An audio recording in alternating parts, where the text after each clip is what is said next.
स्वागत है आप सभी का अपने YouTube चैनल सुपर एग्जाम अड्डा पर। संविधान की क्लास में हम बात कर रहे थे क्या भाग 5 और भाग 5 का विषय है संघ की विधायिका।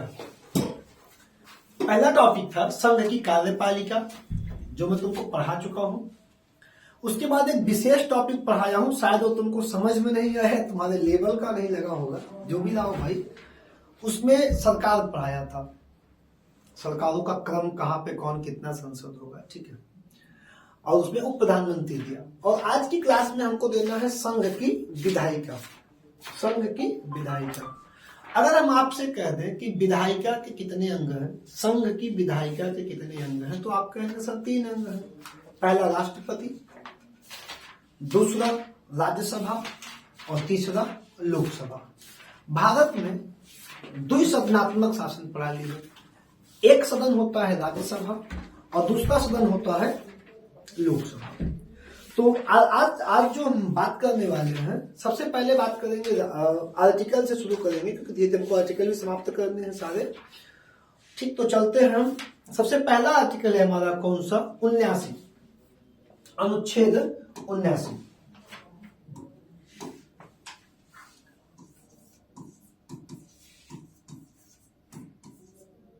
अनुच्छेद 79 क्या कहता है? अनुच्छेद 79, अनुच्छेद 79 संसद का गठन करता है, पार्लियामेंट का गठन करता है। अगर हम यहाँ पे, जैसे जो मेरा टॉपिक है आज का, अगर इस टॉपिक को मैं लिख दूं, जैसे मैंने कहा आज हमको क्या पढ़ना है, संघ की विधायिका। क्या पढ़ना था? संघ की विधायिका। संघ की विधायिका किससे मिलके बनती है? 3 लोगों से मिलके बनती है सर। पहला राष्ट्रपति, दूसरा राज्यसभा और तीसरा लोकसभा। अब हम कह दें कि आपसे यही तीनों मिलके क्या बनते हैं? पार्लियामेंट बनते हैं। यही तीनों मिलके संसद बनते हैं सर, पार्लियामेंट बनते हैं। तो राष्ट्रपति को तो आपने पढ़ा ही है। अब हमको आज पढ़ना है राज्यसभा को और लोकसभा को।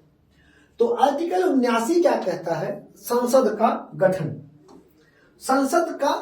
तो संसद का गठन किससे मिलके होगा, तुम बताओ? राष्ट्रपति से मिलके होगा, राज्यसभा से मिलके होगा और लोकसभा से मिलके होगा। तीनों पॉइंट क्लियर है? ठीक, तो अब जो यहां पे मेरा विषय है संसद का गठन, तो लिख दिया। चलो, क्या कहता है? संसद का गठन।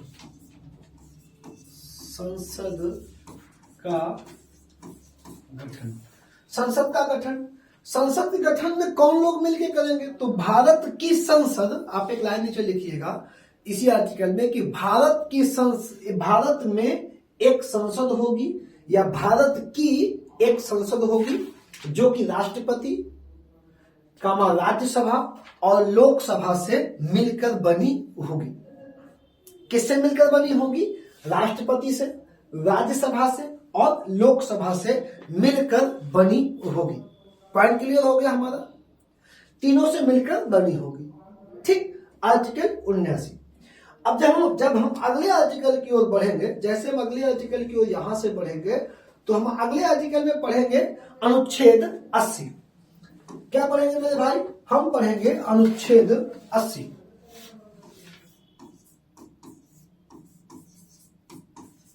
अनुच्छेद 80 सर क्या कहता है? अनुच्छेद 80 में क्या एक्सप्लेन किया गया है?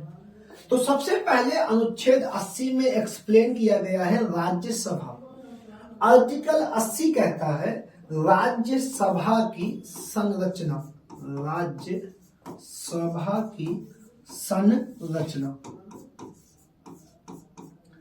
सर कहां की संरचना? राज्यसभा की संरचना। राज्यसभा सर क्या है? अगर आप पहला वीडियो पढ़े होंगे तो मैंने राज्यसभा को विशेष रूप से वहां एक्सप्लेन किया है। क्या है? यह उच्च सदन है सर। क्या है ये? उच्च सदन है। भारत मैंने आपसे कहा कि दो सदनी प्रणाली है, द्विसदनी, एक राज्यसभा और दूसरा लोकसभा। द्विसदनात्मक प्रणाली में जो राज्यसभा है हमारी, जो हमारी राज्यसभा है, इसे हम क्या कहते हैं सर? उच्च सदन कहते हैं। क्या कहते हैं सर? उच्च सदन कहते हैं। ठीक। अब राज्यसभा को हम उच्च सदन कहते हैं। यहां पे हमारी राज्यसभा में जो सदस्य होंगे, सदस्य क्या होंगे सर? सदस्य। तो सदस्यों को हम दो वर्गों में बांटते हैं। कितने वर्गों में बांटेंगे मेरे भाई? दो। इसके पहले के वीडियो में मैंने इस पर बहुत डीप बात किया है, लेकिन यहाँ पे पढ़ा रहा हूं, संरचना जरूर बताऊंगा। कितने वर्गों में बांट रहे हैं सर? देखिए, दो वर्गों में बांट रहे हैं। ठीक। पहला वर्ग हमारा कौन सा होगा? सदस्य है, अधिकतम सदस्य। कौन सा वर्ग होगा? अधिकतम सदस्य। पहला हमारा कौन सा होगा? अधिकतम सदस्य। और दूसरा हमारा कौन सा होगा? वर्तमान सदस्य। वर्तमान सदस्य। तो राज्यसभा की संरचना में टोटल नंबर ऑफ मेंबर, कुल कितने मेंबर होंगे? तो अधिकतम मेंबर होने की गुंजाइश हमारे पास है सर 250। 250 कितने? 250। वर्तमान सदस्य कितने हैं अभी? अधिकतम दो वर्ड है, बहुत क्लियर समझ लो, यही पे कंफ्यूजन तुम लोग कर करके जाते हो भाई, समझो बात को। अधिकतम कितने हैं? राज्यसभा अधिकतम 250। वर्तमान में संख्या कितनी है? वर्तमान में इनकी संख्या है 245। वर्तमान में कितनी संख्या है? 245। अधिकतम कितनी संख्या है? 250। अब आप 1000 बार पढ़े होंगे कि राष्ट्रपति को राज्यसभा में 12 सदस्यों का मनोनयन का अधिकार है। कितने सदस्यों का? 12। तो वो जो 12 मनोनयन का अधिकार है, तो क्या वो 250 के अलग 12 ऐड होंगे या इन्हीं 250 में है?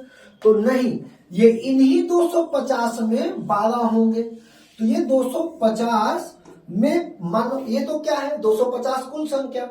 इस 250 में 12 राष्ट्रपति के द्वारा मनोनीत होंगे। राष्ट्रपति के द्वारा मनोनीत होंगे।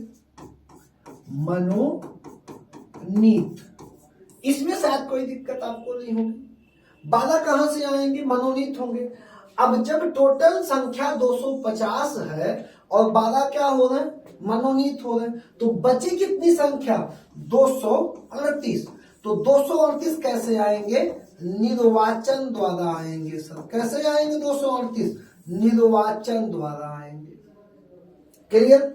तो ये अधिकतम निर्वाचन, अगर कल को क्वेश्चन तुमसे यूपीटी में पूछेगा कि सर अधिकतम निर्वाचन द्वारा कितने आएंगे?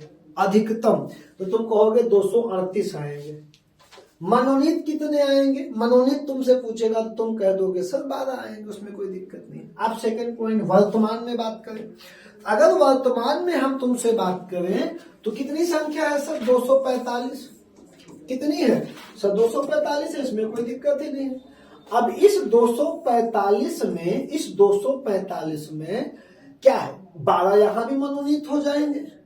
अगर 12 मनोनीत होंगे तो कितना बचेगा यहाँ पे? यहाँ पे बचेगा 233। कितना बचेगा सर? 233। तो वर्तमान में कितने निर्वाचित हैं? बात को समझ रहे हो तुम? वर्तमान में कितने निर्वाचित हैं? तुम कह दोगे 233 सदस्य निर्वाचित होते हैं वर्तमान में, और 12 होते हैं मनोनीत। 12 होते हैं क्या सर? मनोनीत होते हैं 12। अब इस 233 में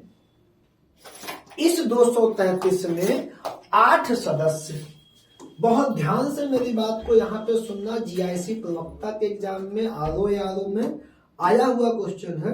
अब ये मत कहना कि मेरे लेवल में नहीं, मैं क्यों पढ़ूं। आया क्वेश्चन क्या है?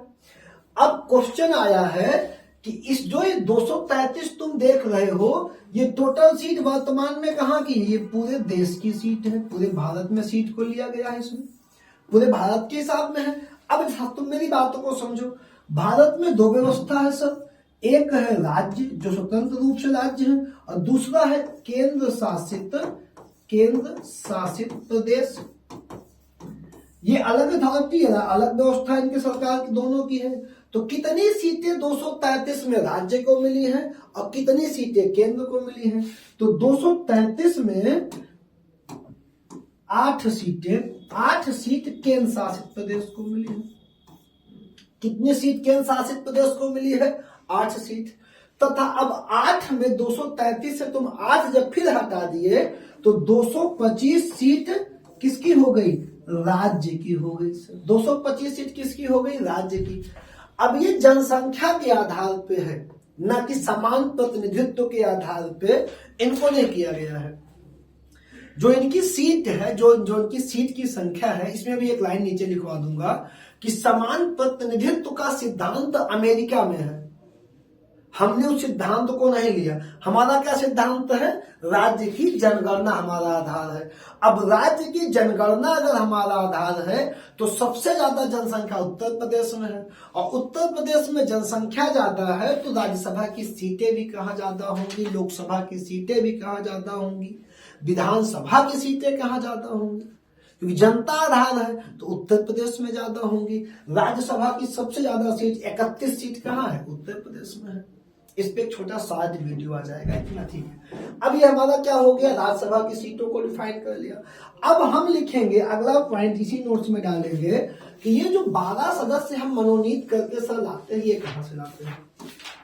जो ये 12 सदस्य हम मनोनीत करके लाते हैं, इसमें राज्यसभा में तुम अगला पॉइंट लिखोगे कला के क्षेत्र से, साहित्य के क्षेत्र से, विज्ञान के क्षेत्र से, कला के क्षेत्र से, साहित्य के क्षेत्र से, विज्ञान के क्षेत्र से, या किसी सामाजिक कार्य से, समाज सेवा से, किसी सामाजिक कार्य से व्यक्ति जो जुड़ा हो, जो समाज की सेवा कर रहा हो, देश के नाम को आगे ले जा रहा हो, या इन सब में से किसी भी ऐसे व्यक्ति को जिसको राष्ट्रपति चाहे मनोनीत कर सकता है। अब दूसरी जो राज्यसभा का जो दूसरा हेडिंग है, अब तुम लिखोगे उसी हेडिंग में कार्यकाल। क्या लिखोगे? कार्यकाल। कि राज्यसभा का कार्यकाल कितना है, पूरे राज्यसभा का कार्यकाल कितना है। बड़ा इंटरेस्टिंग पॉइंट अभी तुमको मिलने वाला है, कार्यकाल। तो कार्यकाल को तुम क्या बताओगे? एक नॉर्मल सी बात है, उच्च सदन है, कार्यकाल 6 वर्ष रहेगा। कितने वर्ष कार्यकाल रहेगा? 6 वर्ष रहेगा। राज्यसभा को कभी भंग नहीं किया जा सकता सर। राज्यसभा को कभी भंग नहीं किया जा सकता।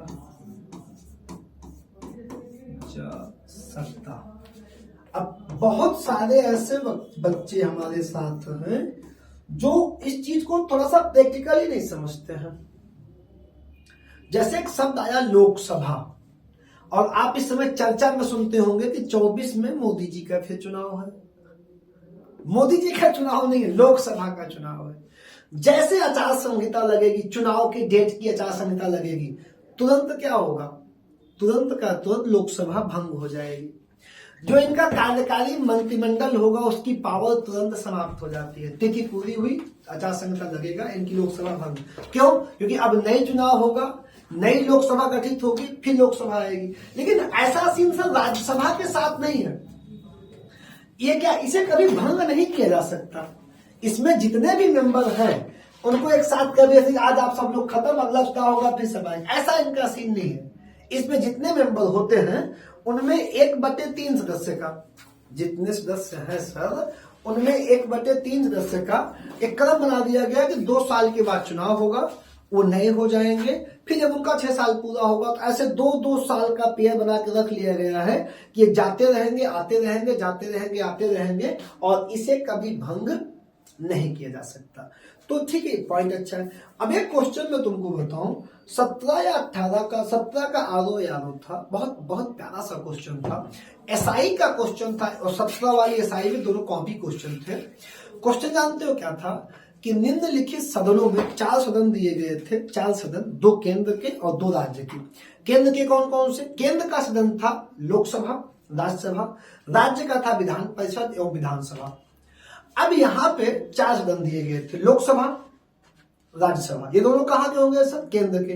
विधान परिषद, विधानसभा। तो जो विधान सभा है और लोकसभा है, ये और ये सर ये जनता के द्वारा चुन के आते हैं और इन्हें भंग किया जा सकता है, सरकार गिर सकती है। लेकिन राज्य में विधान परिषद और केंद्र में राज्यसभा को कभी भंग नहीं किया जा सकता। क्वेश्चन पूछा था कि नीचे दिए गए 4 सदन दिए गए हैं, जिसमें कौन सा सदन है जिसे कभी भंग नहीं किया जा सकता लेकिन संसद चाहे तो समाप्त कर सकती है? सदन ऐसा कौन सा है जिसे भंग नहीं किया जा सकता, संसद चाहे तो समाप्त कर सकती है? पहला ऑप्शन था सर राज्यसभा। तो राज्यसभा को सर कोई समाप्त नहीं कर सकता, राष्ट्रपति भी राज्यसभा को समाप्त नहीं कर सकते, तो ये बात ही खत्म हो गई। दूसरा था लोकसभा। क्वेश्चन कह रहा है कि जिसे भंग नहीं किया जा सकता, मतलब लोकसभा भंग हो गया, भंग तो भंग होती है। तीसरा था विधानसभा। तो सर विधानसभा भी भंग होती है, 5 साल के बाद स्वतः भंग हो जाएगी, कार्यकाल पूरा होगा। विधान परिषद, जहां पे तुम्हारे राज्य में, जैसे 6 राज्यों में द्विसदनात्मक व्यवस्था है, जिसके मेंबर को हम लोग कहते हैं एमएलसी चुनाव सुने होंगे, स्नातक एमएलसी का बैनर देखे, नॉर्मल एमएलसी सुने होंगे। तो जो एमएलसी वाला सदन होगा विधान परिषद, वो राज्य का उच्च सदन होगा और उस उच्च सदन को कभी भंग नहीं किया जा सकता। मेरी बात को समझ गए? तो चलिए अगला पॉइंट लिखेंगे कि इसे कभी भंग नहीं किया जा सकता। 1/, जो इसका निर्वाचन प्रणाली है कि 1/3 सदस्य को, ठीक है,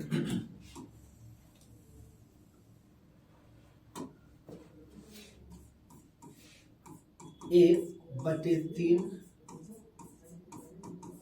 सदस्य को प्रत्येक 2 वर्ष बाद, 1/3 सदस्य को प्रत्येक 2 वर्ष बाद रिटायर्ड कर सकते हैं, या कार्यकाल पूरा करने के बाद क्या सेवानिवृत्त के, हाँ सेवानिवृत्त कर दिया जाता है, या सेवानिवृत्त हो जाएंगे, सेवा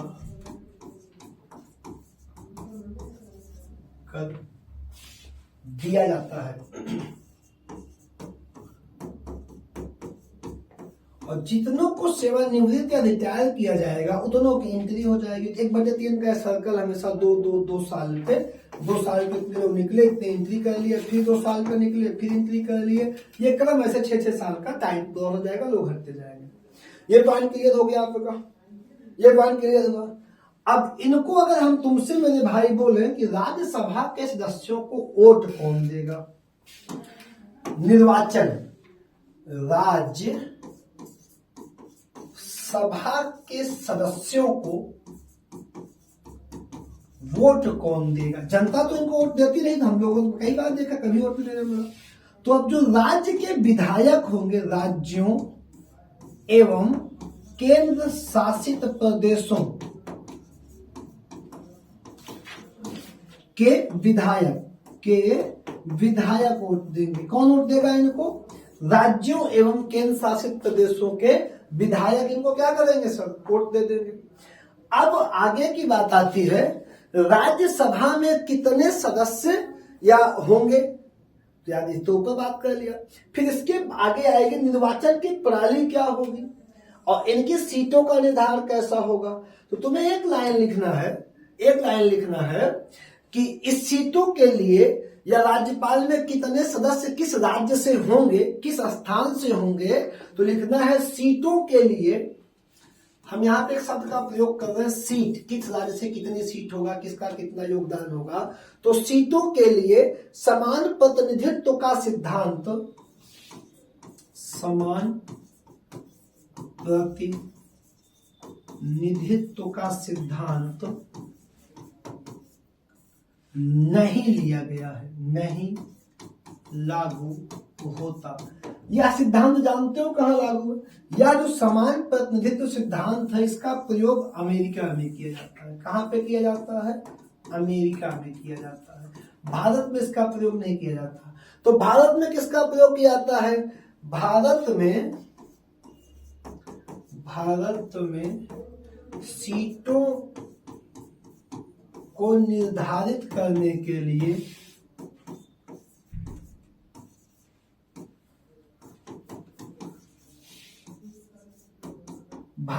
सीटों को निर्धारित करने के लिए जनसंख्या को आधार बनाया जाता है।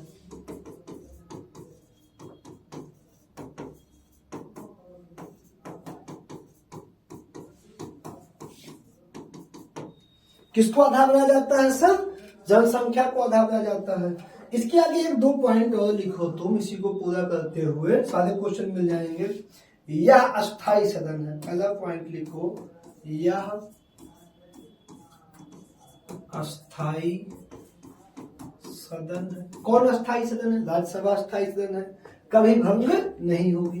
बहुत बार इसको बोल चुका हूं, कभी भंग नहीं होगी। अब अगला पॉइंट है राज्यसभा के पदाधिकारी। जैसे आगे हम पदाधिकारी के बारे में बात करने वाले हैं, लेकिन पदाधिकारी में एक बड़ा इंटरेस्टिंग सा क्वेश्चन है सर, कहिए तो पूछ रहे। एक क्वेश्चन अगर आप जरा सा जवाब दे दीजिए कि राज्यसभा के सभापति का कार्यकाल कितना वर्ष होगा। तब तक मैं लिख रहा हूं पदाधिकारी कितने, कौन कौन से मेन पदाधिकारी हैं सर राज्यसभा में? सर दो मेन पदाधिकारी हैं। कौन? पहला कौन पदाधिकारी है? तो पहला है सर राज्यसभा का सभापति, सभापति, और दूसरा कार्यकारी अधिकारी है, पदाधिकारी है उपसभापति, उपसभापति। सर पहला है सभापति और दूसरा है उपसभापति। अब ये कौन होगा? सभापति राज्यसभा का कौन होगा और उपसभापति कौन होगा? तो सर जो उपसभापति होगा वो राज्यसभा का एक सदस्य होगा, राज्यसभा का एक सदस्य होगा। क्या होगा? राज्यसभा का सदस्य होगा। अब अगर कोई पदाधिकारी राज्यसभा का सदस्य है तो उसका कार्यकाल 6 वर्ष, क्योंकि पदाधिकारी का कार्यकाल स्वयं कितना है? 6 वर्ष। तो ये बहुत इंपॉर्टेंट फैक्ट है कि उपसभापति का कार्यकाल कितना होगा? 6 वर्ष होगा। अब तुमसे क्वेश्चन पूछा हूं कि राज्यसभा के सभापति का कार्यकाल कितना होगा।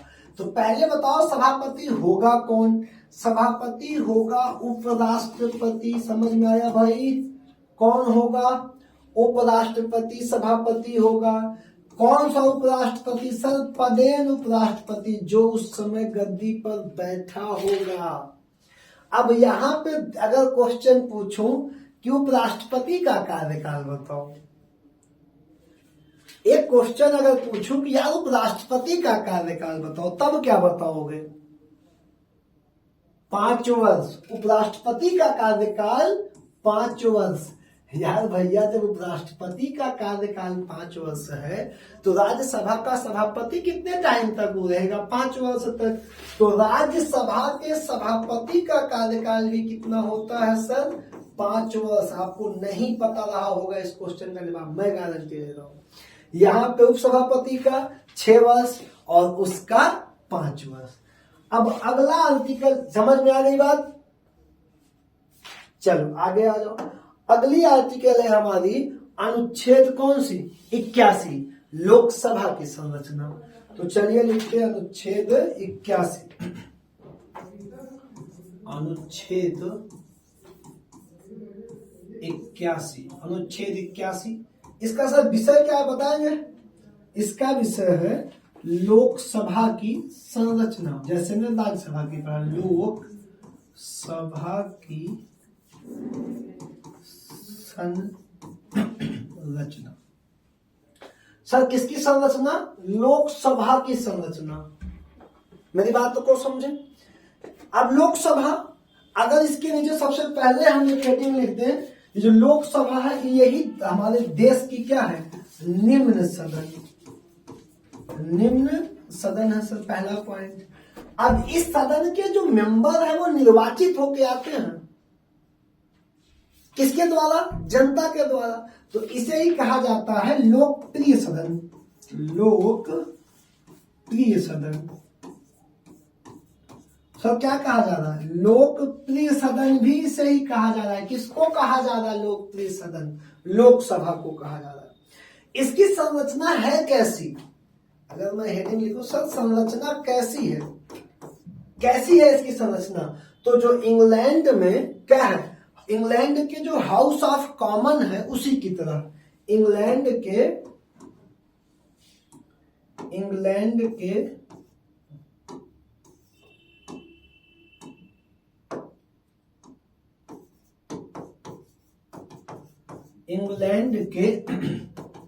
हाउस ऑफ कॉमन की तरह। कैसी संरचना हमने कहां से लिया है? इंग्लैंड की तरह से संरचना लिया। कैसे? हाउस ऑफ कॉमन की तरफ पे। किसकी संरचना लिया सर? लोकसभा की संरचना। Point clear. अब आते हैं इसकी संरचना में सीटों पे बात करते हैं, जो सबसे ज्यादा इंपॉर्टेंट तुम्हारे लिए। ठीक है, आयु की बात अभी नहीं किया हूं, आयु एक वीडियो मैंने बात किया था, फिर भी करूंगा। ठीक है, बात को समझ लो। इंग्लैंड के हाउस ऑफ कॉमन्स की तरह, हाउस ऑफ कॉमन्स की तरह। अब बात करते हैं सर सीट की, कितनी सीटें कैसे हैं? तो अगर हम सीट की बात करेंगे तो उसी तर्ज पे करेंगे, अधिकतम कितनी सीटें हैं, दूसरा करेंगे वर्तमान में कितनी सीटें हैं। तो सीट, अधिकतम जो सीट है सर, अधिकतम वो कितनी है हमारी? बताओ जल्दी, कमेंट मारो, जल्दी जल्दी मारो कमेंट। और वर्तमान में कितनी सीटें हैं? ठीक, अधिकतम कितनी सीटें हैं और वर्तमान में कितनी सीटें? तो सर अधिकतम सीटें हैं 550 और वर्तमान में सीटें हैं 543। ठीक, अधिकतम सीटें हैं सर 550, वर्तमान में सीटें हैं सर 543। कितनी सीटें हैं सर? 543 सीटें हैं। ठीक, चलिए आगे बढ़ते हैं। अब अधिकतम 550, वर्तमान में 543। फिर वही कंडीशन में तुमसे बात करूंगा, राज्य और केंद्र बटेगा कि नहीं बटेगा? श्योर यार बटेगा। जब बटेगा तो राज्य और केंद्र, अधिकतम में जो परिणाम जो बनाया गया व्यवस्था है वो क्या व्यवस्था है? व्यवस्था सर ये बनाई गई है कि 550 में, ये क्वेश्चन जीआईसी के प्रवक्ता में अब की बार हुआ आया था। अधिकतम में यह बनाया गया है कि 550 में 530 सीटें राज्यों को मिलेंगी। कितनी सीटें? 530 सीटें किसको मिलेंगी? राज्य को मिलेंगी।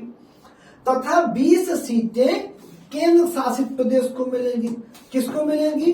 केंद्र शासित प्रदेश को मिलेंगी। तो 530 सीटें राज्यों के लिए हैं एवं 20 सीटें केंद्र शासित प्रदेशों के लिए हैं। लेकिन ये कौन सा विकल्प है? अधिकतम। अब वर्तमान में आते हैं। कहां आते हैं सर? वर्तमान में आते हैं। तो जब हम वर्तमान में सर पहुंचे तो वर्तमान में भी वही सीन है, राज्य भी है, केंद्र शासित प्रदेश है। अब राज्यों में कितनी सीटों की संख्या है वर्तमान में? सर राज्यों की सीटों की संख्या कितनी है? तो यहाँ पे सर केंद्र शासित जो प्रदेश है, केंद्र शासित, इनमें सीटों की संख्या है सर 19। वर्तमान में कितनी है सर? 19। और यहाँ पे राज्यों में कितनी है? राज्यों में है सर 524। सर कितनी सीटों की संख्या है यहाँ पे? 524। और केंद्र शासित प्रदेशों में कितनी चली गई? 19। तो वर्तमान में लोकसभा में केंद्र शासित प्रदेशों की कितनी सीटें हैं? 19। वर्तमान में लोकसभा में राज्यों में कितनी सीटें हैं? 524। अधिकतम और वर्तमान दोनों पॉइंट क्लियर हो गया। अब हमारा अगला पॉइंट आता है क्या? लोकसभा का कार्यकाल, लोकसभा की सदस्यता या लोकसभा की पॉइंट। ठीक,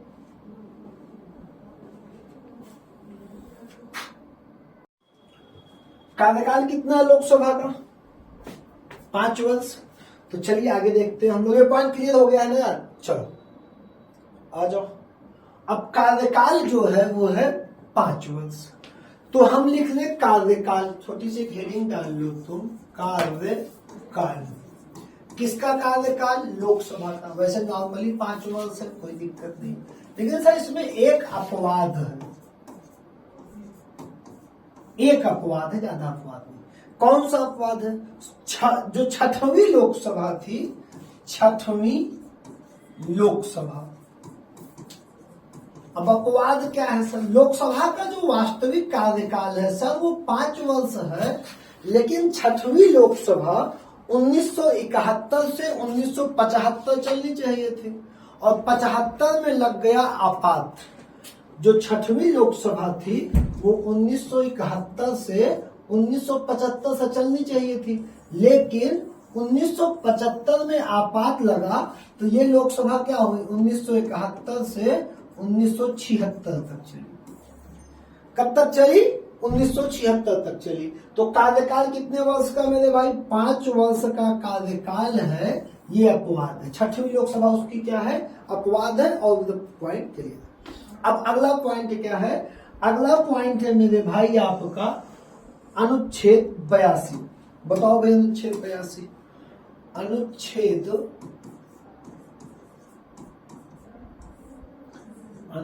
82 क्या है? अनुच्छेद 82 ठीक, अनुच्छेद 82 है सर, जैसे आपसे अगर हम एक बात कहें तो जब जनगणना होती है या किसी नए राज्य का गठन होता है, जैसे भी जम्मू कश्मीर का 19 में गठन हुआ, तो यहाँ पे मुख्यमंत्री बैठेंगे, भले केंद्र शासित प्रदेश से मुख्यमंत्री बैठेंगे, चुनाव होगा तो विधानसभा की सीटें बनी होंगी। जैसे अगर मैं आपसे कहूँ, आप सुल्तानपुर के हैं, लम्बुआ के हैं, अमेठी के हैं, कहीं डिस्ट्रिक्ट के हैं, आपके यहाँ देखिए सीटें बनी होंगी विधानसभा में, ये एरिया इस विधानसभा में वोट करेगी, ये एरिया इस विधानसभा में वोट करेगी। अगर किसी बड़े जिले में जहां पे 2 लोकसभा की सीटें हैं, वहां भी क्या हुआ, कुछ लोग एक सांसद को वोट करेंगे, कुछ लोग दूसरे वाले को वोट करेंगे। नगर पालिका में आप देखते होंगे कुछ मोहल्ले वाले एक अलग वार्ड बांट दिया गया, सीटें बांट दी गई, विधानसभा बांट दी गई। ठीक, तो प्रत्येक अगर कहीं पे नया राज्य बना है तो वहां पे परसीमन आयोग जाता है। कौन जाता है सर? परसीमन आयोग।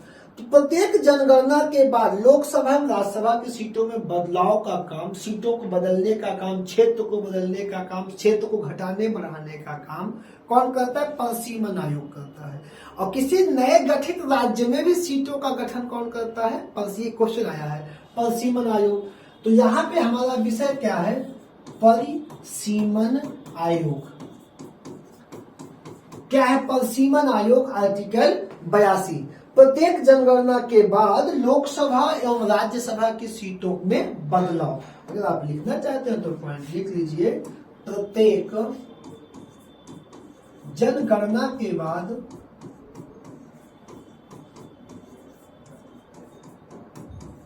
लोकसभा एवं राज्यसभा की सीटों में बदलाव। अब सीटों में विधानसभा की सीटें, लोकसभा की सीटें, उनके क्षेत्र को बढ़ाना, क्षेत्र को घटाना, कम कर, सब परसीमन आयोग। चुनाव आयोग का काम नहीं। क्वेश्चन तुमसे पूछेगा तो तुम वहां पे टिक मार दोगे चुनाव आयोग को, नहीं, किसको मारना है? परसीमन आयोग को। अब अगला अनुच्छेद हमारा कौन सा है सर? अगला अनुच्छेद है अनुच्छेद 83। अनुच्छेद 83। अनुच्छेद 83 क्या कहता है? संसद के सदनों की अवधि। क्या हेडिंग है हमारी सर? संसद में कितने सदन है? 2 सदन। संसद के सदनों, कितनी सदन है? 2 की अवधि। 1 सदन, 2 सदन, लोकसभा, राज्यसभा। कितनी सदन है? 2। तो लोकसभा 5 वर्ष, राज्यसभा 6 वर्ष। लोकसभा 5 वर्ष, राज्यसभा 6 वर्ष। लेकिन यहां पे एक बात क्वेश्चन आया भी है, कब से? शपथ से, कार्यकाल से, शुरुआत से, सरकार से, फैसले से, कब से लोकसभा? इसका तो कोई मतलब नहीं कब से, तो कभी भी बंद ही नहीं होगी तो कब से कोई मतलब नहीं। यहां पूछेगा सर कब से, यहां पूछेगा ना कब से, तो आप बताएंगे नई सरकार के पहले सत्र से। क्या लिखोगे? यहां पे तुम एक पॉइंट ऐड करोगे, क्या ऐड करोगे, नई सरकार के पहले सत्र से। ये आया क्वेश्चन है, मजाक में नहीं बोल रहा हूं, ये आया क्वेश्चन है। कब से? लोकसभा में सरकार का कार्यकाल कब से शुरू होगा, या प्रधानमंत्री का कार्यकाल कब से शुरू होगा, केंद्रीय मंत्री का कार्यकाल कब से शुरू होगा, केंद्रीय मंत्री नई गठन जो गठित सरकार होगी उसके पहले सत्र से सरकार की शुरुआत होगी। ठीक, अब अगला आर्टिकल हमारा कौन सा है? अगली आर्टिकल है हमारी 84, अनुच्छेद 84, अनुच्छेद 84 क्या कहता है? अनुच्छेद 84 संसद की सदस्यता के लिए योग्यताएं, सदस्यता के लिए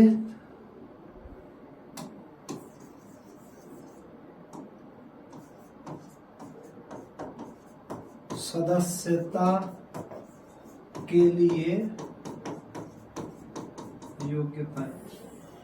सर किसके लिए योग्यताएं? सदस्यता के लिए योग्यताएं। किसकी सदस्यता? संसद की। एक लाइन छोटे शब्द, संसद की सदस्यता के लिए योग्यताएं कहां कहां पे सर? राज्यसभा में, राज्यसभा में और लोकसभा में। भारतीय नागरिक होना चाहिए, पागल दिवालिया नहीं होना चाहिए, पढ़ाई लिखाई का भारतीय संसद में कोई प्रयोग नहीं है, आप देख ही रहे हो, उसका कोई मतलब नहीं है। राज्यसभा में, लोकसभा में, क्लियर? तो सर राज्यसभा में 30 वर्ष की आयु पूरी होनी चाहिए और लोकसभा में 25 वर्ष की आयु पूरी होनी चाहिए। क्लियर? इस पर मैं स्पेशली बात कर चुका हूं। अगर आपको प्रधानमंत्री बनना है तो आप 25 वर्ष बाद लोकसभा लड़िए, 26वें वर्ष प्रधानमंत्री बन जाइए जीत के, दल का नेता बन के प्रधानमंत्री। तो प्रधानमंत्री 25 वर्ष के में पता जा सकता है। ठीक, राज्यसभा जाना तो 30 वर्ष के बाद जा सकते हैं। ये पॉइंट हमारा क्या हो गया सर? योग्यता। ठीक, यहां से आर्टिकल नहीं पूछता है। अगला अनुच्छेद है सर हमारा अनुच्छेद 85, अनुच्छेद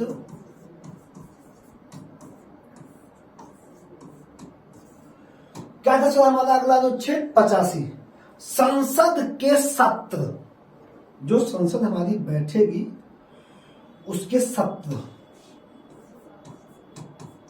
संसद के सत्र,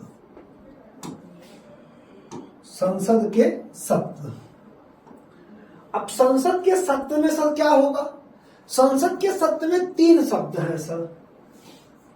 एक है संसद का सत्र, दूसरा शब्द है सत्रावसान, सबको एक्सप्लेन करूंगा, सत्रावसान।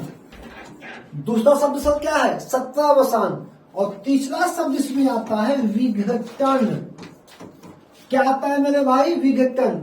संसद का सत्र कामा संसद का सत्रावसान और संसद का विघटन, जिसे तुम कहती है पहला पॉइंट। अब इसमें अगर मैं तुमसे पहले पॉइंट की मेरे भाई बात करूं, किसमें बात करूं? सत्र में बात करूं। किसमें बात करूं? सत्र में। तो भारत का राष्ट्रपति संसद की दोनों सदनों का सत्र बुलाएगा। पहला पॉइंट लिखोगे तुम यहां पे, ठीक, भारत का राष्ट्रपति संसद के दोनों सदनों के लिए सत्र बुलाएगा। कौन बुलाएगा सर? भारत का राष्ट्रपति बुलाएगा। क्या बुलाएगा? दोनों सदनों के लिए सत्र बुलाएगा। क्या बुलाएगा? दोनों सदनों के सत्र बुलाएगा। दूसरा सत्रावसान, सत्रों के बीच में कितना अवकाश रहेगा? तो यहां पे लिखना है सत्रावसान, लेकिन 2 सदनों के मध्य। क्या लिखना है? लेकिन 2 सत्रों के मध्य 6 माह से अधिक की अवधि नहीं हो सकती। तो यहां पे लिखो लेकिन 2 सत्रों के मध्य 6 माह से अधिक की अवधि नहीं हो सकती। कितने में? 6 माह। मतलब आज अगर कोई संसद का मानसून सत्र बैठने वाला है, फिर मानसून के बाद शीत, फिर ग्रीष्म, 3 सत्र बजट में बैठ, फिर अपना बजट सत्र अपना बैठेगा। लेकिन दो के बीच में मैक्सिमम कितना समय हो सकता है? 6 माह। 2 सत्रों के बीच में अधिकतम कितना समय हो सकता है? 6 माह। इसका एक लॉजिक अभी तुमको समझाऊंगा विधेयक में। जब तुम अभी शायद टॉपिक निकल गया, ध्यान नहीं आया, जब मैं तुमको पढ़ा रहा था राष्ट्रपति का आर्टिकल 123 अध्यादेश। अब अध्यादेश का क्या समय है? अध्यादेश अभी आगे आएगा, फिर पढ़ाऊंगा। अध्यादेश का समय क्या? 6 माह प्लस 6 सप्ताह। मान लीजिए, सपोज तुम करो कि आज संसद का सत्र समाप्त हुआ। अब कितने महीने बाद बैठने का नियम है? 6 महीने। मान लो बीच में बैठा, नहीं बैठा, किसी इमरजेंसी में कोई किसी कानून की जरूरत पड़ गई, अभी कोई कानून चाहिए हमें और तुरंत चाहिए, तो हम क्या करेंगे? राष्ट्रपति से बुलवा देंगे, राष्ट्रपति अध्यादेश देगा, अपने जो समझ में आएगा राष्ट्रपति अध्यादेश। अब राष्ट्रपति जब अध्यादेश जारी करेगा तो वो भारत का कानून बन गया। कितने दिन तक वो वैलिड रहेगा? 6 माह। लेकिन कितने दिन बाद वो रद्द हो जाएगा? 6 माह प्लस 6 सप्ताह बाद रद्द होगा। क्यों? क्योंकि अगर 6 माह बाद संसद बैठेगी तो उसको भी कुछ समय चाहिए ना कानून बनने में। तो यहाँ पे वो सेटअप चलता है हमारा, ठीक। और अगला क्या लिखा है सर? विघटन लिखा है। विघटन में तुम एक पॉइंट मेरे भाई ऐड कर लो, सिर्फ और सिर्फ एक पॉइंट। क्या? राष्ट्रपति लोकसभा को भंग कर सकता है। राष्ट्रपति लोकसभा को भंग कर सकता है। भंग कर सकता है। कौन भंग कर सकता है सर? राष्ट्रपति लोकसभा को भंग कर सकता है। पॉइंट क्लियर हो गया यहाँ पे आपका। चलिए अगला अनुच्छेद है मेरे भाई मेरा, अनुच्छेद 86।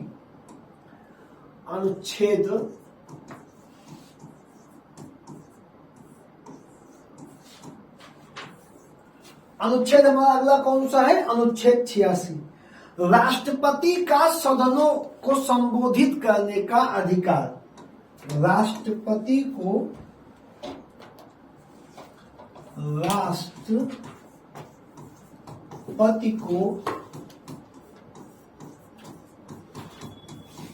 सदनों को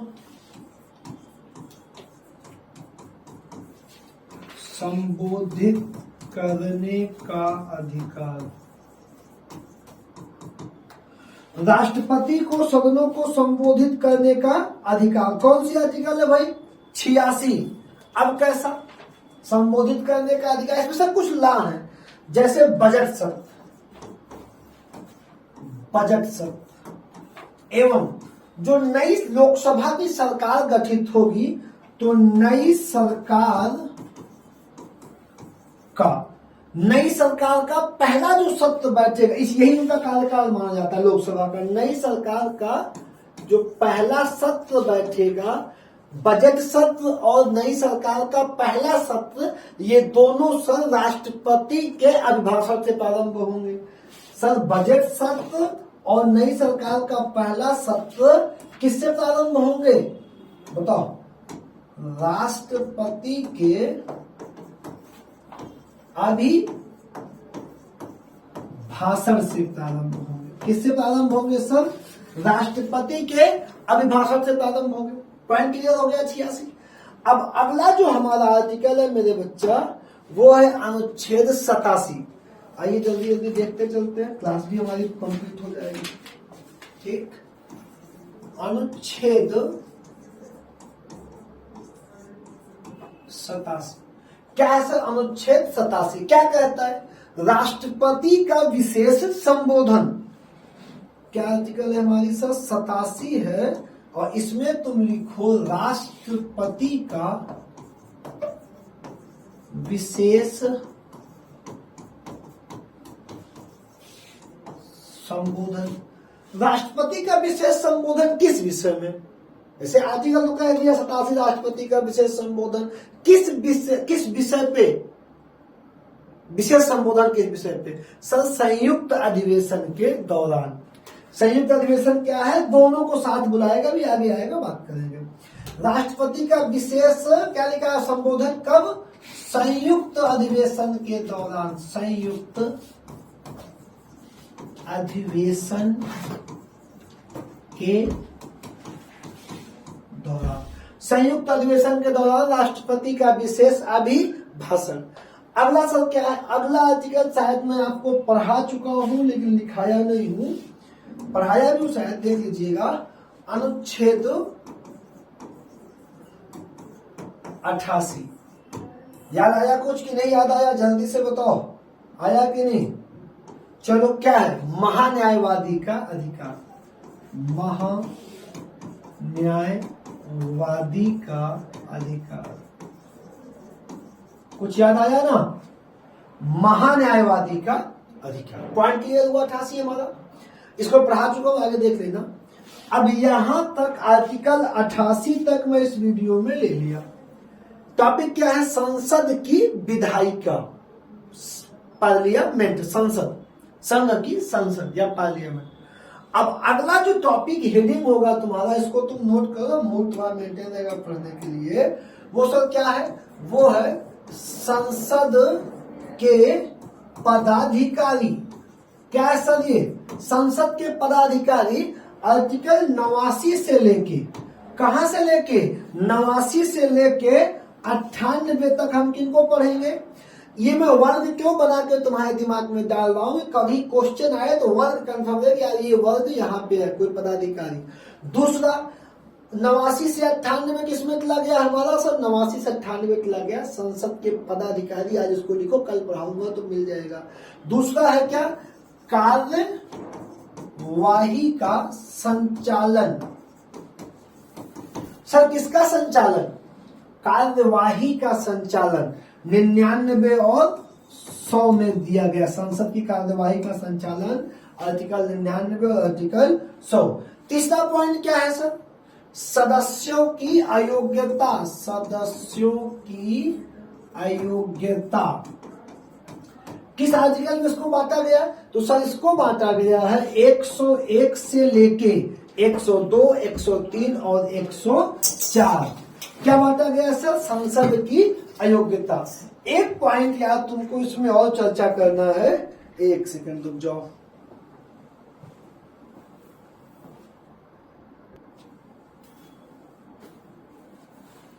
ठीक, अब एक पॉइंट यहां पे तुमसे यार मुझे और बात करनी है, जो तुमसे कोई बात नहीं करता और तुमको कोई समझाएगा नहीं इतना डीपली। हाँ, इंटरेस्ट लोग पैदा करेंगे जोकराई कर करके, वो मुझसे यार, क्योंकि मैं सरस्वती का मंच है, यहाँ जोकराई नहीं। जो तो बेहतर दो, आज नहीं तो कल लोग जरूर आएंगे, लोग जुड़ेंगे, लोग पढ़ेंगे, समय आएगा, संघर्ष होगा। लेकिन कुछ ऐसा करके ओछी हरकत करके सर काम नहीं कर, जो दीजिए बेहतर दीजिए। एक पॉइंट है यहाँ पे सर, आप इसको जरूर लिख लीजिएगा। संसद के अधिकारी,